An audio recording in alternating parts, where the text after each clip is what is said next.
It's a Tuesday morning. You were sitting in a meeting that was scheduled for 45 minutes and has now entered its second hour. The agenda was finished 30 minutes ago. The conversation has migrated into the territory all long meetings migrate into, which is the territory of people performing productivity for each other in a room that stopped producing anything useful some time ago. You are nodding. You are making the face that means engaged and present and contributing. You are also aware, in the specific and quiet way you have become aware of things lately, that this meeting determines nothing about your month. Your month is already partially determined by something that ran while you slept. A course someone purchased at 2 a.m. in a time zone you have never visited. A royalty that deposited without announcement. A small rental income that arrived on the first with the reliability of something that does not care whether you showed up to the meeting.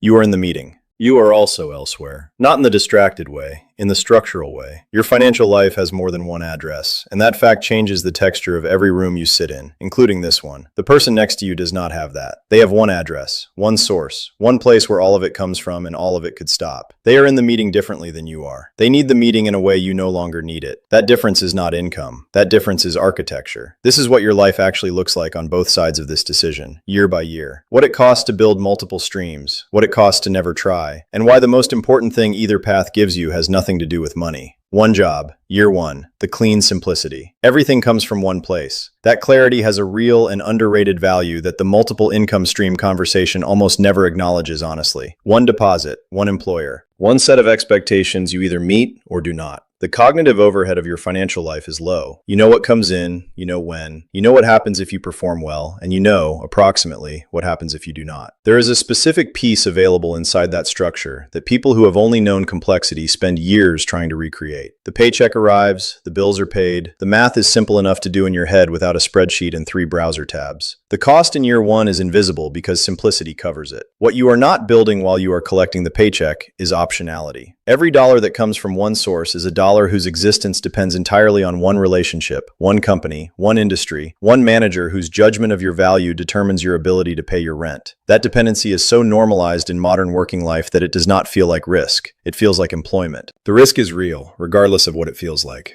Multiple streams, year one, the exhausting beginning. You started something on the side, not because you had extra time. Nobody starts a second income stream because they had extra time. You started it by stealing time from sleep and weekends and the passive television hours that were not producing anything, but were at least not demanding anything either. The first year of building a secondary income stream is an exchange of rest for possibility, and the exchange rate is terrible, and the returns are invisible for longer than anyone preparing you for this experience told you they would be invisible. The freelance work paid less per hour than your job when you accounted for the time spent finding the clients and invoicing and following up on the invoices and doing the work, and then doing the administrative work around the work. The digital product you built took 4 months and earned less in its first quarter than a single day of your salary. The investment account you opened made a number that was too small to discuss at dinner. Year one is not a story about income. Year one is a story about infrastructure. You are building pipes that are not carrying anything yet. The pipes are real. The water will come. The waiting is the work nobody photographs and nobody posts about because waiting does not perform well, and the infrastructure stage has no aesthetic that communicates progress to an outside observer. One job, year three, the ceiling introduces itself. You are good at what you do. That has been established in the way professional competence gets established, through results and tenure and the quiet accumulation of trust from people who have the authority to convert that trust into compensation. You received a raise. It was real and it was earned, and it was approximately between 3 and 7% of your current salary, which is the standard band that the compensation structure permits and the HR system enforces and the manager advocated for inside a budget they did not control. You wanted more. You made the case for more. The case was heard and acknowledged, and the result was the band. The band is not a reflection of your value. The band is the architecture of the system you are inside. The ceiling is not your manager's fault. The ceiling is structural. One job, paid by one employer, inside one compensation framework, with one annual review cycle, has a mathematical limit on how fast your income can grow, regardless of how fast your output grows. You have met the ceiling. The ceiling is polite. The ceiling is firm. The ceiling will be there next year with approximately the same offer. Multiple streams, year three, the first real number. Something changed, not dramatically, not in the way the income stream content promised it would change with words like passive and freedom and replace your salary. It changed in the specific and meaningful way that a second number appearing on your monthly summary changes things, which is that the architecture of your financial life now has more than one wall. The freelance work found its clients, not all the clients you wanted, enough clients to matter. The digital product found its audience, not the audience you imagined, an audience that pays reliably for something you built once and maintain occasionally. The investment account is doing what investment accounts do over 3-year periods, which is something more interesting than it was doing at the end of year 1. The combined additional income is not your salary. It is between 15 and 30% of your salary, depending on the month and the quarter and which streams are running well. That percentage has a function that percentage points on a raise cannot replicate. It is structurally independent. It comes from different sources that are not correlated with each other or with your employer's quarterly results. If one stops, the others continue. You have built redundancy into your financial life. Redundancy is boring until the moment it is the only thing standing between you and a very difficult decision. One job, year 5. The dependency reveals itself. Something happened at the company. Something happens at every company eventually. A restructuring, an acquisition, a new leadership direction that requires a strategic realignment, which is the corporate language for a process that ends with some people leaving involuntarily with packages that are more generous than the fear they arrive with and less generous than the years they represent. You were not in that group. You survived the restructuring. The surviving has its own texture that the people who discuss career risk from the outside do not adequately describe. You watched people you respected walk out with boxes. You attended the morale meeting where leadership expressed confidence in the path forward. You updated your resume that evening, not because you were planning to leave, but because the event made the dependency visible in a way that 3 years of smooth employment had successfully obscured. Your entire financial life runs through one pipe. You saw the pipe. You saw how narrow it was. You saw how many people's financial lives it was carrying simultaneously. The resume sat in a folder. You did not send it anywhere. The meeting was fine. The company stabilized. The dependency went back to feeling like employment. But you had seen it now. And seeing it changed something in the background of every decision you made afterward.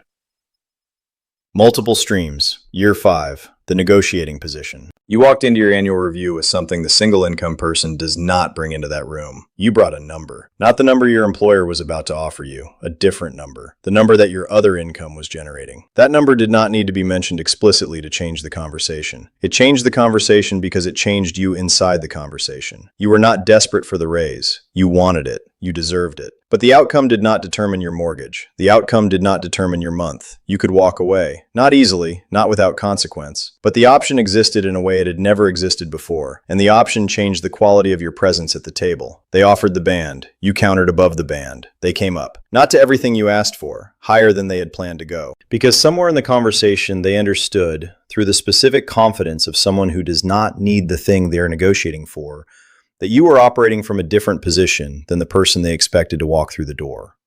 The raise was real, but the thing that produced the raise was not the raise. It was what you had built outside the room. One job, year 7, the identity question. You are good at this.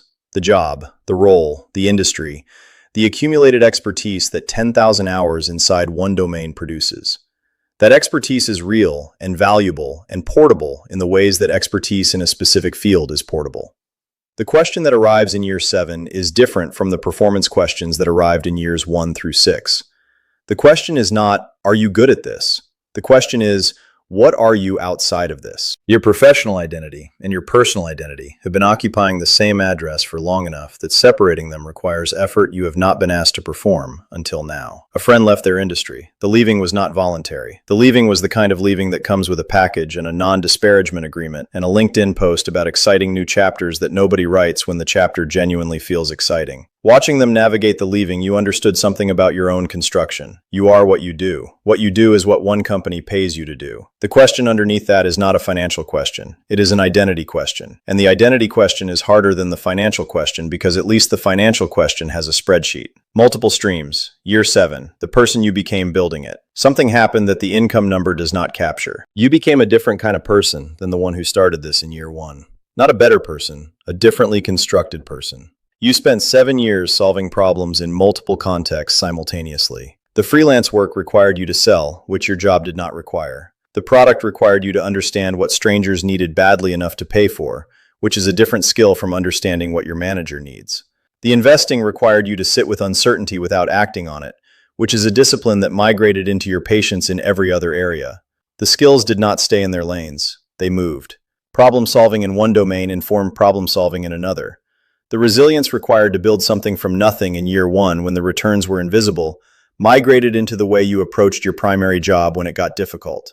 You are not more valuable because you have more income sources. You are more capable because each income source required capabilities the others did not. The portfolio of income produced a portfolio of skills. The portfolio of skills produced a person who thinks about problems differently than someone who has solved problems inside one context for 7 consecutive years. One job, year 10, the calculation. A decade, one employer, or the version of one employer that exists after the acquisition and the 2 restructurings and the rebrand that changed the logo, but not the compensation structure. You are senior now. The title reflects the years. The income reflects the ceiling, raised incrementally through a decade of annual reviews that move the number in the approved direction at the approved pace. You are financially stable in the way that a single strong structure is stable. The stability is real. The concentration is also real. Everything you have built over 10 years, the savings, the retirement contributions, the professional reputation, the daily schedule, the social structure, runs through one source. That source is a company that will make decisions in the next decade that have nothing to do with your decade of service and everything to do with a market the company does not control and a board that does not know your name. The stability is genuine. The fragility underneath the stability is also genuine. Both things are true simultaneously. The question in year 10 is not whether the job was worth it. The job was worth it. The question is what you built alongside it, whether there is a second structure, whether there is another wall, whether the house has more than one support. Multiple streams, year 10, the architecture completed. You do not remember exactly when the anxiety about the second income stopped. It was somewhere in the middle of the decade, somewhere after the infrastructure stopped feeling like infrastructure and started feeling like life. The streams are not equal. One job still generates the largest single number, but the others are no longer rounding errors. Together, they generate something that changes the math of your vulnerability in a fundamental way. No single decision made by a single person in a single company determines your month. That fact, which you could not have fully understood in year 1 when you were stealing time from sleep to build something that was not yet working, is now just the texture of your financial life. It is not exciting. It stopped being exciting years ago. It is structural. Like the difference between a building with one load-bearing wall and a building with several. You cannot feel the extra walls when everything is fine. You feel them when something moves. The job could change tomorrow. The job has changed before. You watched colleagues absorb that change as a crisis. You absorbed a version of the same change as an inconvenience. The difference was not resilience of character. The difference was architecture. You built a different building. The building held. What nobody tells you about either choice. The single job was never about the money. It was about belonging, about a clear and legible answer to the question, what do you do? Which is the question modern society uses to determine where you fit, what you are worth, and whether you deserve to be in the room. One job, one title, one company gives you a clean answer to that question. The answer is understood. The answer opens doors. The answer is a identity with an address and a business card and a LinkedIn profile with a recognizable logo. That is not nothing. That is how a large portion of human social architecture is organized, and participating in it cleanly has real and legitimate value. The multiple stream life was never about the income. It was about a different answer to the same question the single job was trying to answer. How do I make sure the room cannot remove me? One job answers by being indispensable inside the room. Multiple streams answer by building a life that does not require any single room's permission to continue. Both are answers to the same fear. The fear that the thing you built your life around will be taken from you by a decision you did not make, in a meeting you were not in, by people who do not know your name. One path tried to make that outcome impossible through excellence. One path tried to make that outcome survivable through architecture. Because the goal was never to have more income sources. The goal was never even to stop needing the job. The goal was to